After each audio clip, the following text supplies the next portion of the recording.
पादाम्बुजरेणव स्वीयानां तान्निजाचार्या प्रणमामि मुहुर्मुहुः यदनुग्रहतो जन्तु सर्वदुःखातिगो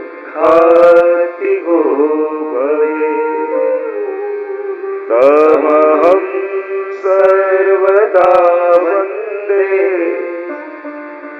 श्रीमद्वल्लभनन्दनम् अज्ञानतिमिरान्धस्य ज्ञानाञ्जनशलाकया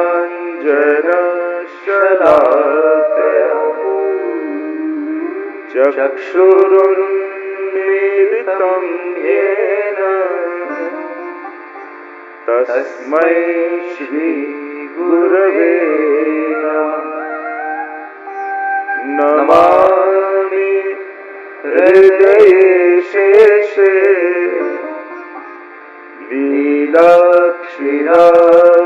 लीलाक्षीराब्धिशायिनं लक्ष्मी सहस्रलीलाभिः सेव्यमानं कलानिधिं चतुर्भिश्च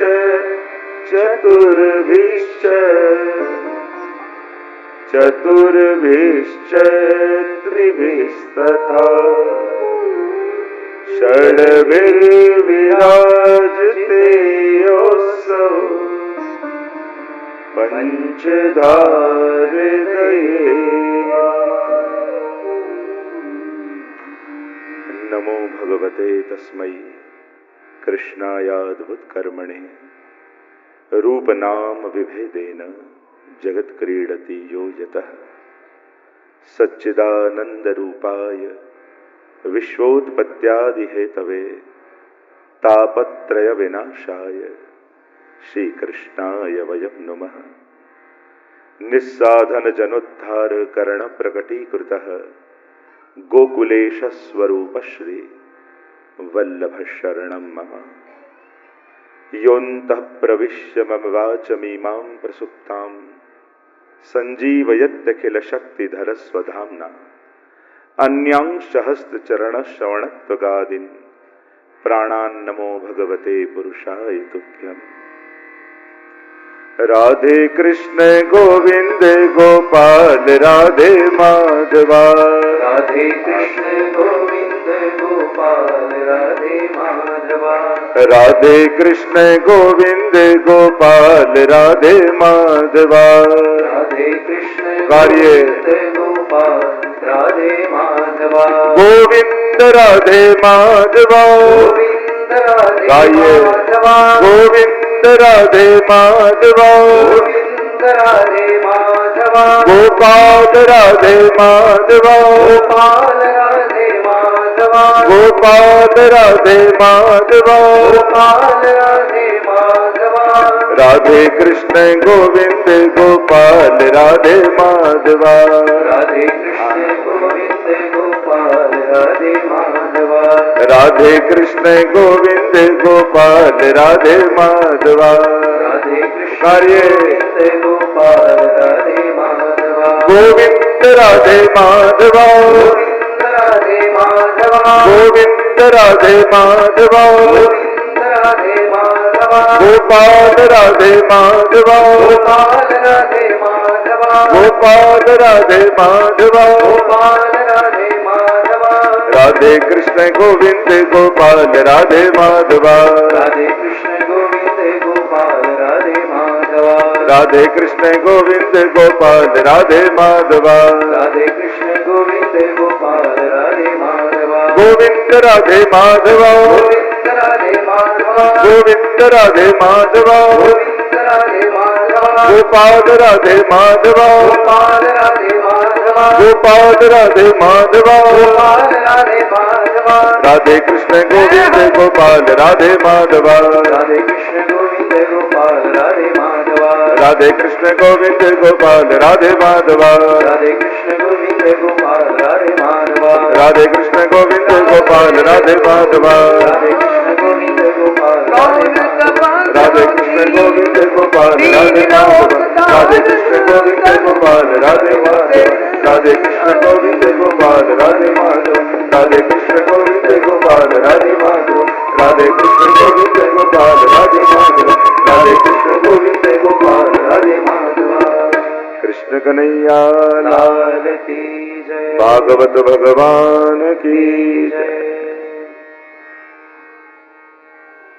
અત્ર ઉપસ્થિત આ સમગ્ર સમાયોજનના સંકલ્પી અને મનોરથી એવા સંજયભાઈ, છાયાબેન, બ્રિજભાઈ, સમગ્ર પરિવાર, ઉપસ્થિત સર્વે આત્મીયજનો, લાંબા અંતરાય બાદ પુનઃ મુંબઈની આ ભૂમિ પર ભગવત ગુણગાન કરવાનો એક સુઅવસર આપણને સૌને પ્રાપ્ત થયો છે.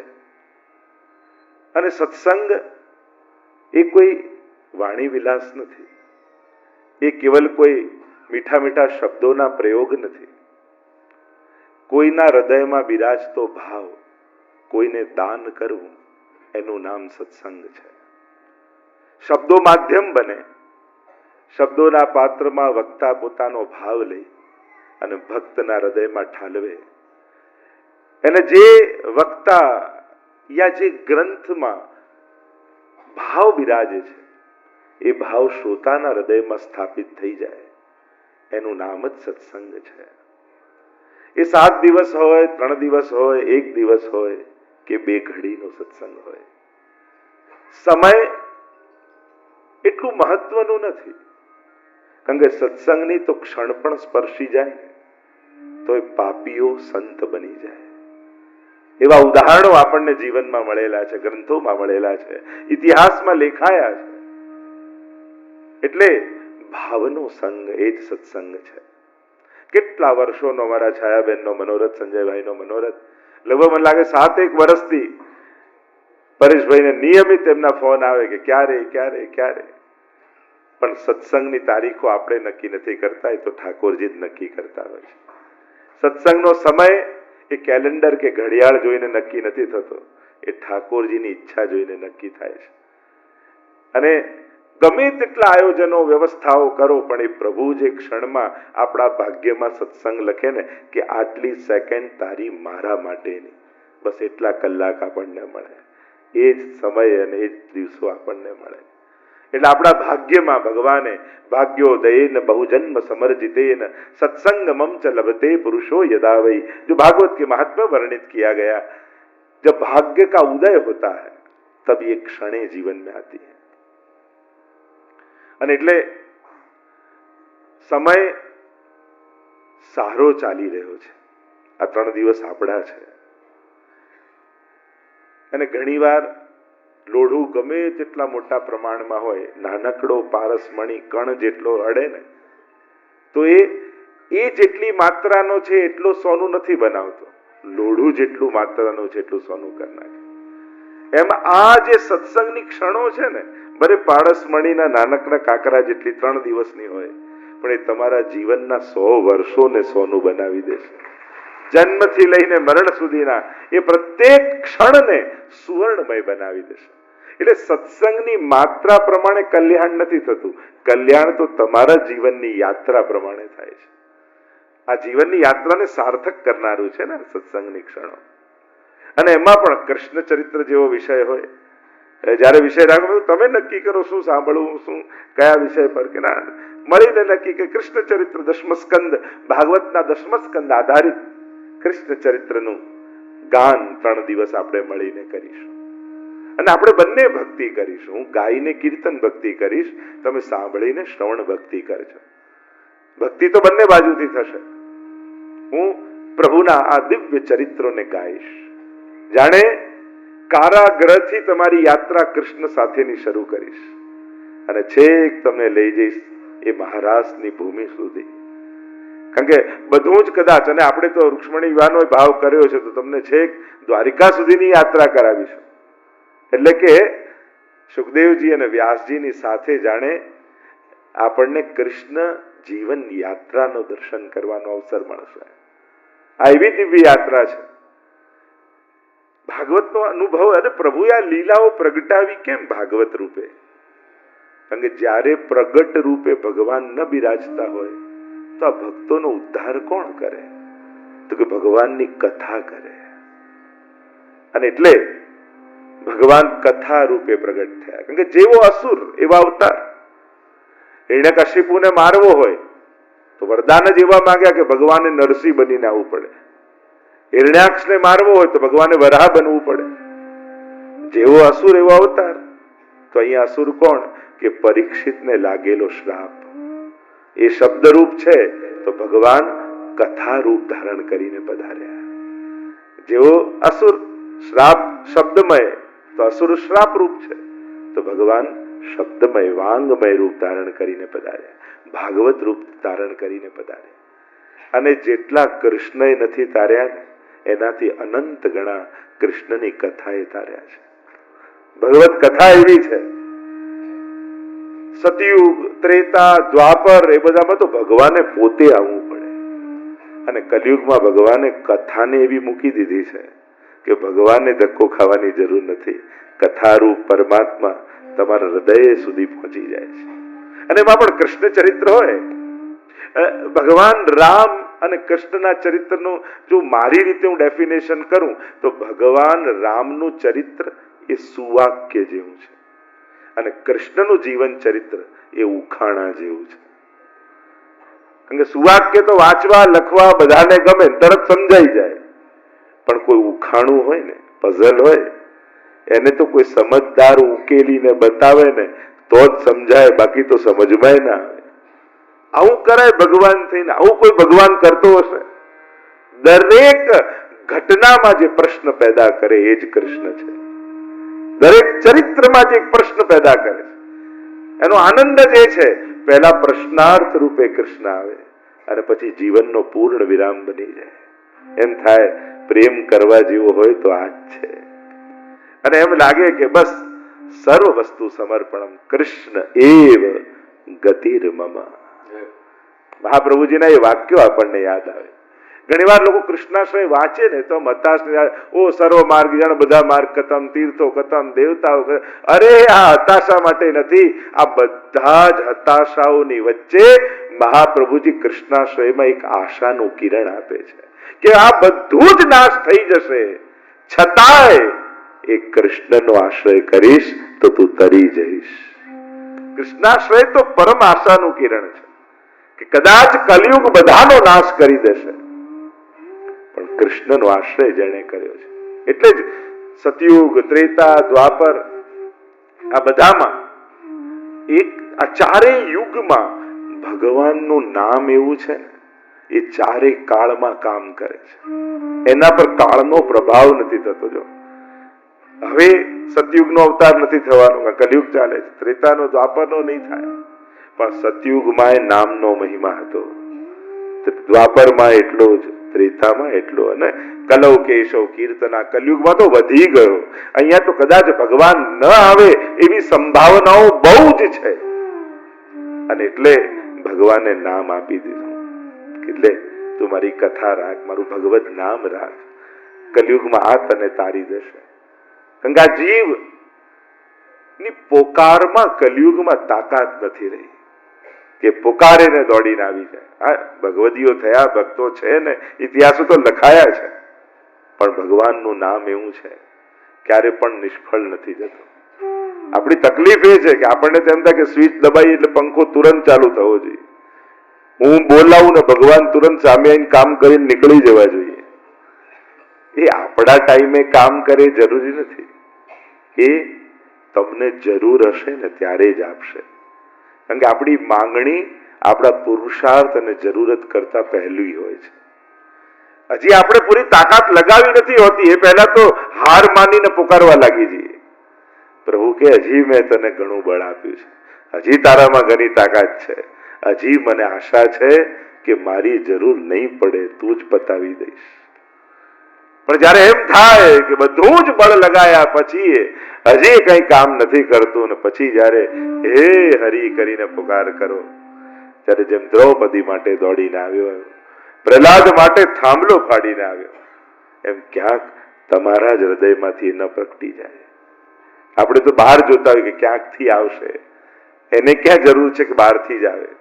એ તો ભીતરથી પણ પ્રગटे. हृदयस्थम निर्गतम बही. महाप्रभु जी के शब्दों में कहूं, गोपियां चारों ओर ढूंढ रही थी, कहां गए वो कृष्ण, कहां से आएंगे? और प्रभु तो गोपियों के हृदय से ही प्रकट हो गए. प्रभु तो यही तो है. કૃષ્ણને તમને જોવા માટે બીજી કોઈ આંખોની જ જરૂર નથી, એ તમારી આંખે જ તમને જોતો હોય છે. ઘણી વાર આપણે અહીંયા ક્યાં કોઈ જોનારું છે? અરે તારી આંખે જ તને જુએ છે, એને ક્યાં કોઈ બીજા આંખોની જરૂર છે? તો આ કૃષ્ણની કથા જે આપણને મળી છે, એટલે રામનું ચરિત્ર એ સુવાક્ય જેવું છે. બધું આઈડલ, બધું આદર્શતા તમને દેખાય. અહીંયા અનેક પ્રશ્નો, અને આપણે પ્રશ્નોને લઈને કૃષ્ણ સુધી જવાનું છે. સંશયથી શરૂ કરીને સમાધાન સુધી પહોંચવાનું છે. શંકાથી લઈને સમર્પણ સુધી પહોંચવાનું છે. આ જ કૃષ્ણ ચરિત્રનું માધુર્ય અને મધુરતા જ એમાં છે. પહેલા વાય આવું કોઈ હોય, આવું કોઈ કરાય, પછી ટ્રાય કે હવે શું કરવાનું, અને પછી કૃષ્ણ સુધી. એટલે પ્રશ્નથી કૃષ્ણ સુધીની યાત્રા હંમેશા કૃષ્ણ ચરિત્રનું કહેતો હોઉં છું. આ કૃષ્ણ કથા, કૃષ્ણ અને ભાગવતજી જ્યાં બિરાજતા હોય, એ તો આપણે ત્યાં પ્રગટ વાંગમય શ્રીજીનું સ્વરૂપ માનવામાં આવે છે. કે જે કૃષ્ણની કથા ગોપીજનો ગોપી ગીતમાં કહે છે ને, તવ કથામૃતમ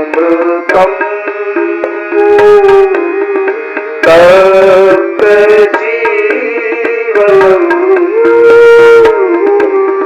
કવિભીરીડિતમ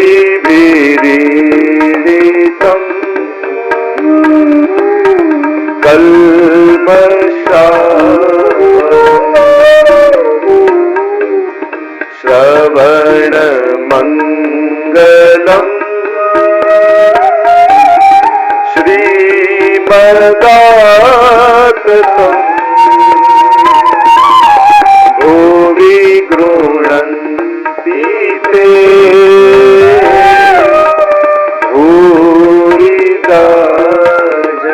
गाइए मेरे साथ. ओ श्रीनाथ जी आवજો તમે. ઉપર બેઠા છે તમે તો વધારે પ્રભુની નજીક છો. જોઈ રહ્યા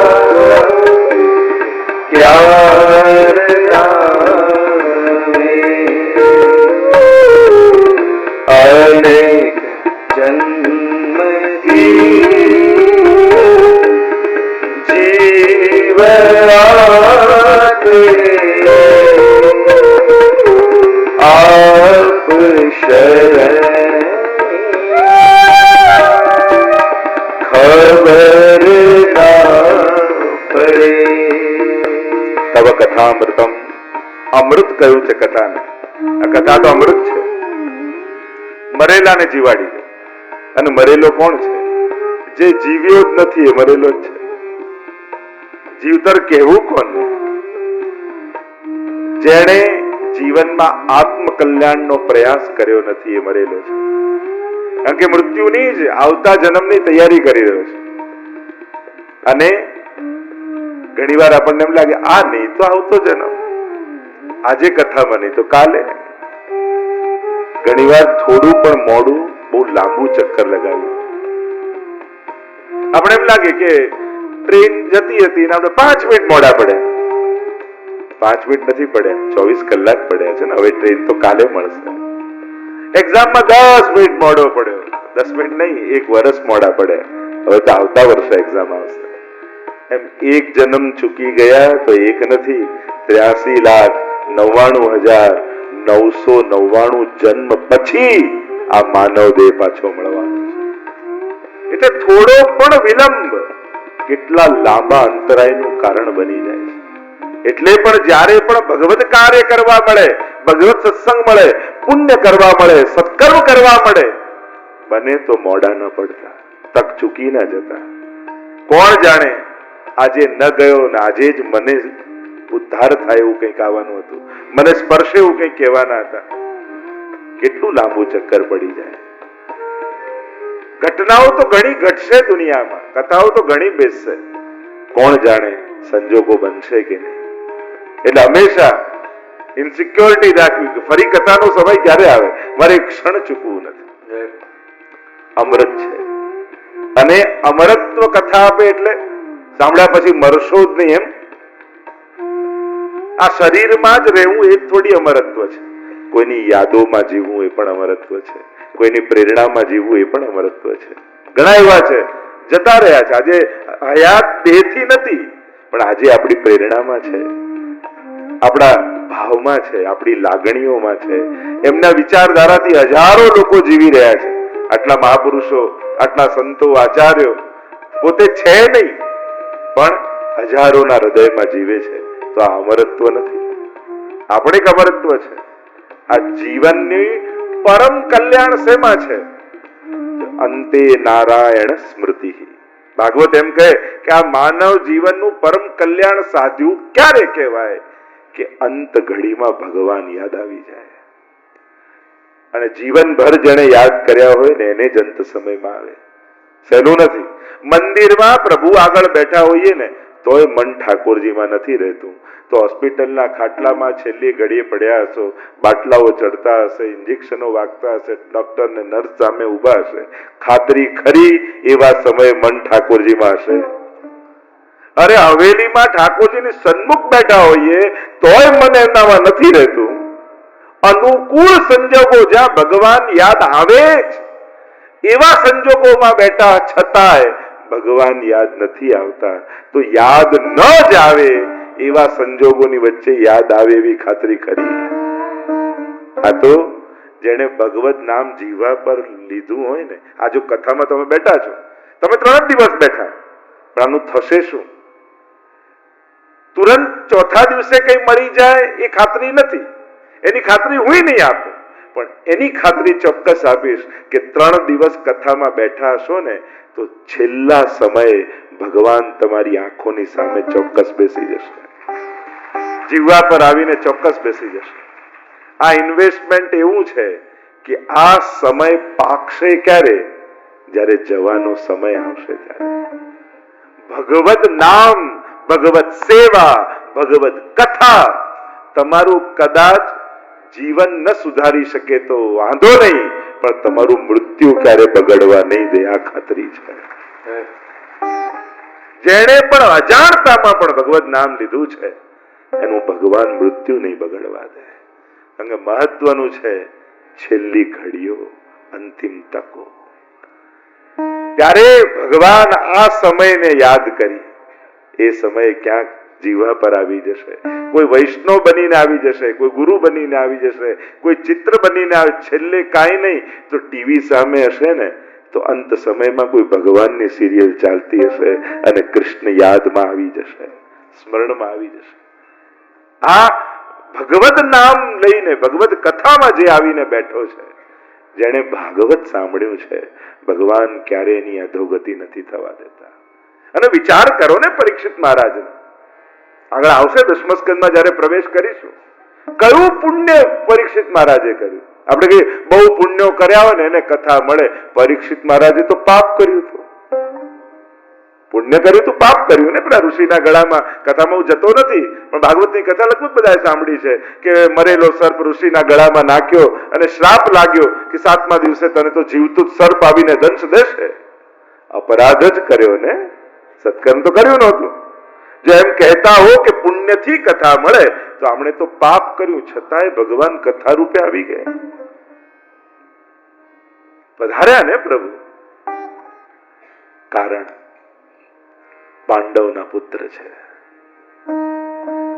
પૂર્વજોએ કરેલી સેવા અને ભક્તિ સંતતિને સુખ રૂપે ભગવાન આપતા હોય છે. એટલે ઘણી વાર આપણને એમ થાય કે આપણે તો કાંઈ કર્યું નથી. અરે તે નથી કર્યું પણ તું જેના કુળમાં પેદા થયો છે ને એ તારા વડીલો ઘણું પુણ્ય મૂકી ગયા છે.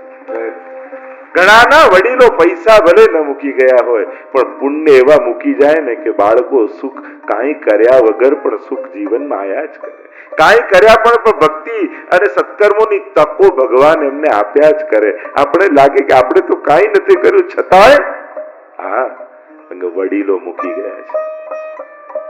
આમ પાંડવોના પુણ્યોને જોઈ આ તો આમનું બાળક છે.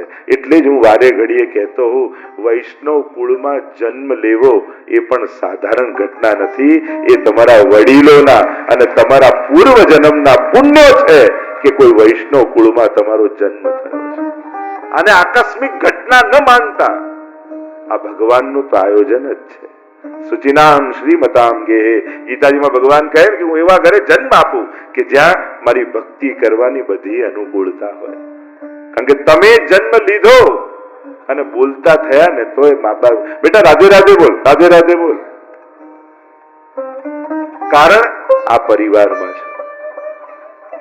અન્નપ્રાશન કરાવવાનું આવ્યું તો ઠાકોરજીને ધરેલી પેલું આપણે લેવડાવીએ. ચાલતા થયા ને તો ચલો આને લઈને હવેલી લઈ જઈએ. હવે ચાલતો થયો. આપણી શરૂઆત જ જીવનની ભગવાનથી જોડાયેલી. કારણ વૈષ્ણવ કુળમાં જન્મ થયો છે. એટલે તમને તો સીધી કૃષ્ણ ભક્તિ મળી. નહીં તો શાસ્ત્ર એમ કહે છે કેટલા દેવતાઓ, પિતૃઓ, દેવી આ બધું કરતા કરતા જઈને છેક છેલ્લે કૃષ્ણ ભક્તિ મળે. અને તમને તો જન્મતાની સાથે જ લાલો ખોળામાં રવાડવા મળ્યો. આ તમારા વડીલોના આશીર્વાદ. એટલે બેટા લાલનને આજે તું લે, લાલનની ગાય તું રમ, તું ઠાકોરજીને લે ઘૂઘરા વગાડ. નાનપણમાં પ્રભુને ખેલાવતા ખેલાવતા મોટા થયા. તો આ ઘટનાઓ તો ભગવત કૃપા છે સુતરિયા પરિવાર પર. એમના તો વડીલો કેટલા પુણ્ય એમના આખા પરિવાર ને કુટુંબ થકી આખું એમ કહેવા જવું તો ખડાયતા સમાજમાં ખૂબ અગ્રગણ્ય પરિવાર રહી અને અનેક પ્રકારના સત્કર્મો થયા છે. અને હું માનીશ કે આ વડીલોના આશીર્વાદ રૂપ આ કથા તમારા પરિવારમાં આવી છે.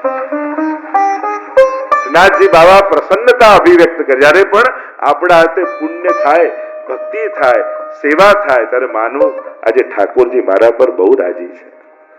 કથા કરાવીને રાજી નહીં થાય, એ રાજી થયો તો આપણા થકી કથા થઈ છે. આજે બહુ પ્રસન્ન થયો છે આપણા ઉપર. એની આ પ્રસન્નતાની નિશાનીઓ છે આ બધી. ભગવાન રાજી થાય ને ત્યારે આપણા તે પુણ્ય, સત્કર્મ, ભક્તિ, કથા, સેવા, મનોરથ આ બધું થાય તો માનવું ઠાકોરજી મારા પર બહુ રાજી છે. તો એ રાજીપો પ્રભુનો 3 દિવસ આપણે માણવાનો છે એની કથા કરીને, કે અમારા પરિવાર પર પ્રભુના 4 હાથ છે અને એનો આ પ્રમાણ રૂપ અમારા ઘરમાં પ્રસંગ આવ્યો છે. અને આ પ્રસંગ અમારે મહામહોત્સવ બનાવી બધાને વાંટવો છે. કારણ કે વૈષ્ણવની વૃત્તિ એ જ હોય કે એના જીવનની ખુશી એ ઉત્સવ બનાવીને વાંટતો હોય છે બધાને. કે અમારી પ્રસન્નતા, અમારા પર થયેલી કૃપા અમારે બધાને કથા રૂપે પ્રસાદ લેવડાવીને અમારા આનંદને અમારે વાંટી દેવો છે. અને આજ ઉત્સવ, આજ સંકલ્પ સાથે આ સુતરિયા પરિવારે આ કથાનું દિવ્ય આયોજન કર્યું છે. પ્રવેશ કરીએ સીધા કૃષ્ણ કથા તરફ આગળ વધીએ. 10મો સ્કંદ આપ બધા જ જાણો છો.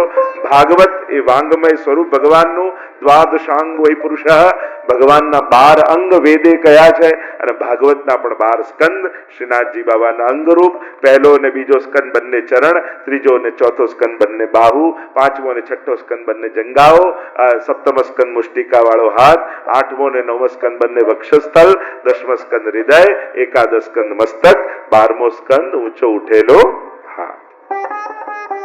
આમ 12 અંગ વાળા શ્રીનાથજી બાબા નાથ દ્વારા જાઓ તો આંખોથી હૃદયમાં ઉતરે.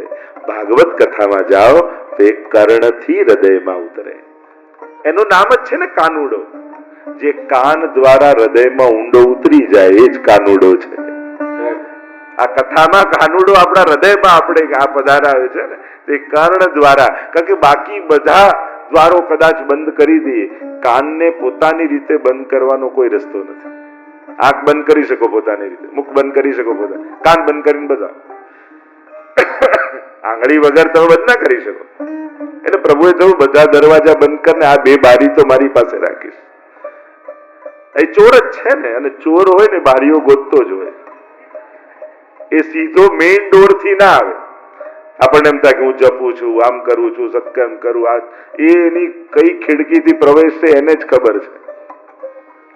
તો પ્રભુ આપણા સુધી પહોંચવાના રસ્તાઓ એ જ ગોતી લેતા હોય છે. કૃષ્ણની વિશેષતા જે છે ને એ ભક્તો સુધી પહોંચે છે. આ દશમ સ્કંદમાં જે કૃષ્ણ જીવનની યાત્રા આપણે સાથે સાથે